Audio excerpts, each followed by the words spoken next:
شروع اللہ کے نام سے جو رحمان و رحیم ہے۔ یاسین۔ قسم ہے قرآن حکیم کی کہ تم یقیناً رسولوں میں سے ہو، سیدھے راستے پر ہو، اور یہ قرآن غالب اور رحیم ہستی کا نازل کرتا ہے تاکہ تم خبردار کرو ایک ایسی قوم کو جس کے باپ دادا خبردار نہ کیے گئے تھے اور اس وجہ سے وہ غفلت میں پڑے ہوئے ہیں۔ ان میں سے اکثر لوگ فیصلہ عذاب کے مستحق ہو چکے ہیں، اسی لیے وہ ایمان نہیں لاتے۔ ہم نے ان کی گردنوں میں توق ڈال دیے ہیں جن سے وہ ٹھوڑیوں تک جکڑے گئے ہیں، اس لیے وہ سر اٹھائے کھڑے ہیں۔ ہم نے ایک دیوار ان کے آگے کھڑی کر دی ہے اور ایک دیوار ان کے پیچھے، ہم نے انہیں ڈھانک دیا ہے، انہیں اب کچھ نہیں سوچتا۔ ان کے لیے یکساں ہے، تم انہیں خبردار کرو یا نہ کرو، یہ نہ مانیں گے۔ تم تو اسی شخص کو خبردار کر سکتے ہو جو نصیحت کی پیروی کرے اور بے دیکھے خدائے رحمان سے ڈرے، اسے مغفرت اور اجر کریم کی بشارت دے دو۔ ہم یقیناً ایک روز مردوں کو زندہ کرنے والے ہیں، جو کچھ افعال انہوں نے کیے ہیں وہ سب ہم لکھتے جا رہے ہیں، اور جو کچھ آثار انہوں نے پیچھے چھوڑے ہیں وہ بھی ہم ثبت کر رہے ہیں۔ ہر چیز کو ہم نے ایک کھلی کتاب میں درج کر رکھا ہے۔ انہیں مثال کے طور پر اس بستی والوں کا قصہ سناؤ جبکہ اس میں رسول آئے تھے۔ ہم نے ان کی طرف 2 رسول بھیجے اور انہوں نے دونوں کو جھٹلا دیا، پھر ہم نے تیسرا مدد کے لیے بھیجا اور ان سب نے کہا ہم تمہاری طرف رسول کی حیثیت سے بھیجے گئے ہیں۔ بستی والوں نے کہا تم کچھ نہیں ہو مگر ہم جیسے چند انسان، اور خدائے رحمان نے ہرگز کوئی چیز نازل نہیں کی ہے، تم محض جھوٹ بولتے ہو۔ رسولوں نے کہا ہمارا رب جانتا ہے کہ ہم ضرور تمہاری طرف رسول بنا کر بھیجے گئے ہیں، اور ہم پر صاف صاف پیغام پہنچا دینے کے سوا کوئی ذمہ داری نہیں ہے۔ بستی والے کہنے لگے ہم تو تمہیں اپنے لیے فال بد سمجھتے ہیں، اگر تم باز نہ آئے تو ہم تم کو سنگسار کر دیں گے اور ہم سے تم بڑی دردناک سزا پاؤ گے۔ رسولوں نے جواب دیا تمہاری فال بد تو تمہارے اپنے ساتھ لگی ہوئی ہے، کیا یہ باتیں تم اس لیے کرتے ہو کہ تمہیں نصیحت کی گئی؟ اصل بات یہ ہے کہ تم حد سے گزرے ہوئے لوگ ہو۔ اتنے میں شہر کے دور دراز گوشے سے ایک شخص دوڑتا ہوا آیا اور بولا اے میری قوم کے لوگوں، رسولوں کی پیروی اختیار کر لو۔ ایسے لوگوں کی راہ پر چلو جو تم سے کوئی معاوضہ نہیں مانگتے اور وہ راہ راست پر ہیں۔ آخر کیوں نہ میں اس ہستی کی بندگی کروں جس نے مجھے پیدا کیا ہے اور جس کی طرف تم سب کو پلٹ کر جانا ہے۔ کیا میں اسے چھوڑ کر دوسرے کو معبود بنا لوں؟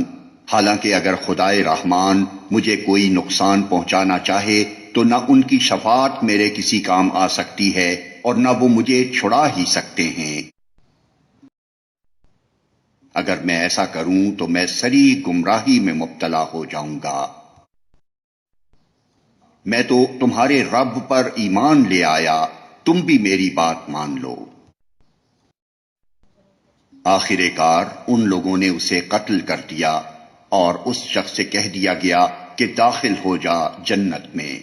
اس نے کہا کاش میری قوم کو معلوم ہوتا کہ میرے رب نے کس چیز کی بدولت میری مغفرت فرما دی اور مجھے باعزت لوگوں میں داخل فرمایا۔ اس کے بعد اس کی قوم پر ہم نے آسمان سے کوئی لشکر نہیں اتارا، ہمیں لشکر بھیجنے کی کوئی حاجت نہ تھی۔ بس ایک دھماکہ ہوا اور یکا یک وہ سب بجھ کر رہ گئے۔ افسوس بندوں کے حال پر جو رسول بھی ان کے پاس آیا اس کا وہ مذاق ہی اڑاتے رہے۔ کیا انہوں نے دیکھا نہیں کہ ان سے پہلے کتنی ہی قوموں کو ہم ہلاک کر چکے ہیں اور اس کے بعد وہ پھر کبھی ان کی طرف پلٹ کر نہ آئے۔ ان سب کو ایک روز ہمارے سامنے حاضر کیا جانا ہے۔ ان لوگوں کے لیے بے جان زمین ایک نشانی ہے۔ ہم نے اس کو زندگی بخشی اور اس سے غلہ نکالا جسے یہ کھاتے ہیں۔ ہم نے اس میں کھجوروں اور انگوروں کے باغ پیدا کیے اور اس کے اندر سے چشمے پھوڑ نکالے تاکہ یہ اس کے پھل کھائیں۔ یہ سب کچھ ان کے اپنے ہاتھوں کا پیدا کیا ہوا نہیں ہے، پھر کیا یہ شکر ادا نہیں کرتے؟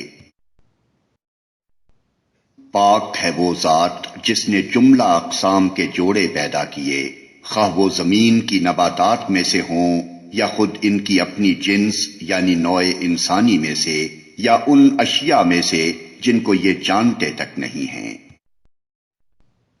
ان کے لیے ایک اور نشانی رات ہے، ہم اس کے اوپر سے دن ہٹا دیتے ہیں تو ان پر اندھیرا چھا جاتا ہے، اور سورج وہ اپنے ٹھکانے کی طرف چلا جا رہا ہے۔ یہ زبردست علیم ہستی کا باندھا ہوا حساب ہے۔ اور چاند اس کے لیے ہم نے منزلیں مقرر کر دی ہیں، یہاں تک کہ ان سے گزرتا ہوا وہ پھر کھجور کی سوکھی شاخ کی مانند رہ جاتا ہے۔ نہ سورج کے بس میں یہ ہے کہ وہ چاند کو جا پکڑے، اور نہ رات دن پر سبقت لے جا سکتی ہے، سب ایک ایک فلک میں تیر رہے ہیں۔ ان کے لیے یہ بھی ایک نشانی ہے کہ ہم نے ان کی نسل کو بھری ہوئی کشتی میں سوار کر دیا، اور پھر ان کے لیے ویسی ہی کشتیاں اور پیدا کی جن پر یہ سوار ہوتے ہیں۔ ہم چاہیں تو ان کو غرق کر دیں، کوئی ان کی فریاد سننے والا نہ ہو اور کسی طرح یہ نہ بچائے جا سکیں۔ بس ہماری رحمت ہی ہے جو انہیں پار لگاتی اور ایک وقت خاص تک زندگی سے متمتع ہونے کا موقع دیتی ہے۔ ان لوگوں سے جب کہا جاتا ہے کہ بچو اس انجام سے جو تمہارے آگے آ رہا ہے اور تمہارے پیچھے گزر چکا ہے، شاید کہ تم پر رحم کیا جائے، تو یہ سنی انسنی کر جاتے ہیں۔ ان کے سامنے ان کے رب کی آیات میں سے جو آیت بھی آتی ہے یہ اس کی طرف التفات نہیں کرتے، اور جب ان سے کہا جاتا ہے کہ اللہ نے جو رزق تمہیں عطا کیا ہے اس میں سے کچھ اللہ کی راہ میں بھی خرچ کرو، تو یہ لوگ جنہوں نے کفر کیا ہے ایمان لانے والوں کو جواب دیتے ہیں، کیا ہم ان کو کھلائیں جنہیں اگر اللہ چاہتا تو خود کھلا دیتا؟ یہ لوگ کہتے ہیں کہ یہ قیامت کی دھمکی آخر کب پوری ہوگی؟ بتاؤ اگر تم سچے ہو۔ دراصل یہ جس چیز کی راہ تک رہے ہیں وہ بس ایک دھماکہ ہے جو یکا یک انہیں عین اس حالت میں دھر لے گا جب یہ اپنے دنیاوی معاملات میں جھگڑ رہے ہوں گے، اور اس وقت یہ وصیت تک نہ کر سکیں گے، نہ اپنے گھروں کو پلٹ سکیں گے۔ پھر ایک سور پھونکا جائے گا اور یکا یک یہ اپنے رب کے حضور پیش ہونے کے لیے اپنی قبروں سے نکل پڑیں گے۔ گھبرا کر کہیں گے، ارے یہ کس نے ہمیں ہماری خوابگاہ سے اٹھا کھڑا کیا؟ یہ وہی چیز ہے جس کا خدائے رحمان نے وعدہ کیا تھا اور رسولوں کی بات سچی تھی۔ ایک ہی زور کی آواز ہوگی اور سب کے سب ہمارے سامنے حاضر کر دیے جائیں گے۔ آج کسی پر ذرہ برابر ظلم نہ کیا جائے گا اور تمہیں ویسا ہی بدلہ دیا جائے گا جیسے عمل تم کرتے رہے تھے۔ آج جنتی لوگ مزے کرنے میں مشغول ہیں، وہ اور ان کی بیویاں گھنے سایوں میں ہیں، مسندوں پر تکیے لگائے ہوئے۔ ہر قسم کی لذیذ چیزیں کھانے پینے کو ان کے لیے وہاں موجود ہیں، جو کچھ وہ طلب کریں ان کے لیے حاضر ہے۔ رب رحیم کی طرف سے ان کو سلام کہا گیا ہے۔ اور اے مجرموں، آج تم چھٹ کر الگ ہو جاؤ۔ آدم کے بچوں، کیا میں نے تم کو ہدایت نہ کی تھی کہ شیطان کی بندگی نہ کرو، وہ تمہارا کھلا دشمن ہے، اور میری ہی بندگی کرو، یہ سیدھا راستہ ہے۔ مگر اس کے باوجود اس نے تم میں سے ایک گروہ کثیر کو گمراہ کر دیا۔ کیا تم عقل نہیں رکھتے تھے؟ یہ وہی جہنم ہے جس سے تم کو ڈرایا جاتا رہا تھا۔ جو کفر تم دنیا میں کرتے رہے ہو، اس کی پاداش میں اب اس کا ایندھن بنو۔ آج ہم ان کے منہ بند کیے دیتے ہیں، ان کے ہاتھ ہم سے بولیں گے اور ان کے پاؤں گواہی دیں گے کہ یہ دنیا میں کیا کمائی کرتے رہے ہیں۔ ہم چاہیں تو ان کی آنکھیں موند دیں، پھر یہ راستے کی طرف لپک کر دیکھیں کہاں سے انہیں راستہ سجھائی دے گا۔ ہم چاہیں تو انہیں ان کی جگہ ہی پر اس طرح مست کر کے رکھ دیں کہ یہ نہ آگے چل سکیں نہ پیچھے پلٹ سکیں۔ جس شخص کو ہم لمبی عمر دیتے ہیں اس کی ساخت کو ہم الٹ ہی دیتے ہیں۔ کیا یہ حالات دیکھ کر انہیں عقل نہیں آتی؟ ہم نے اس نبی کو شعر نہیں سکھایا ہے اور نہ شاعری اس کو زیب ہی دیتی ہے۔ یہ تو ایک نصیحت ہے اور صاف پڑھی جانے والی کتاب، تاکہ وہ ہر اس شخص کو خبردار کر دے جو زندہ ہو، اور انکار کرنے والوں پر حجت قائم ہو جائے۔ کیا یہ لوگ دیکھتے نہیں ہیں کہ ہم نے اپنے ہاتھوں کی بنائی ہوئی چیزوں میں سے ان کے لیے مویشی پیدا کیے، اور اب یہ ان کے مالک ہیں۔ ہم نے انہیں اس طرح ان کے بس میں کر دیا ہے کہ ان میں سے کسی پر یہ سوار ہوتے ہیں، کسی کا یہ گوشت کھاتے ہیں، اور ان کے اندر ان کے لیے طرح طرح کے فوائد اور مشروبات ہیں۔ پھر کیا یہ شکر گزار نہیں ہوتے؟ یہ سب کچھ ہوتے ہوئے انہوں نے اللہ کے سوا دوسرے خدا بنا لیے ہیں، اور یہ امید رکھتے ہیں کہ ان کی مدد کی جائے گی۔ وہ ان کی کوئی مدد نہیں کر سکتے، بلکہ یہ لوگ الٹے ان کے لیے حاضر باش لشکر بنے ہوئے ہیں۔ اچھا، جو باتیں یہ بنا رہے ہیں وہ تمہیں رنجیدہ نہ کریں، ان کی چھپی اور کھلی سب باتوں کو ہم جانتے ہیں۔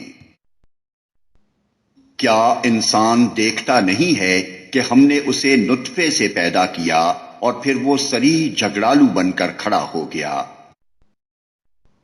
اب وہ ہم پر مثالیں چسپاں کرتا ہے اور اپنی پیدائش کو بھول جاتا ہے۔ کہتا ہے کون ان ہڈیوں کو زندہ کرے گا جبکہ یہ بوسیدہ ہو چکی ہوں؟ اس سے کہو انہیں وہی زندہ کرے گا جس نے پہلے انہیں پیدا کیا تھا، اور وہ تخلیق کا ہر کام جانتا ہے۔ وہی جس نے تمہارے لیے ہرے بھرے درخت سے آگ پیدا کر دی اور تم اس سے اپنے چولہے روشن کرتے ہو۔ کیا وہ جس نے آسمانوں اور زمین کو پیدا کیا اس پر قادر نہیں ہے کہ ان جیسوں کو پیدا کر سکے؟ کیوں نہیں، جبکہ وہ ماہر خلاق ہے۔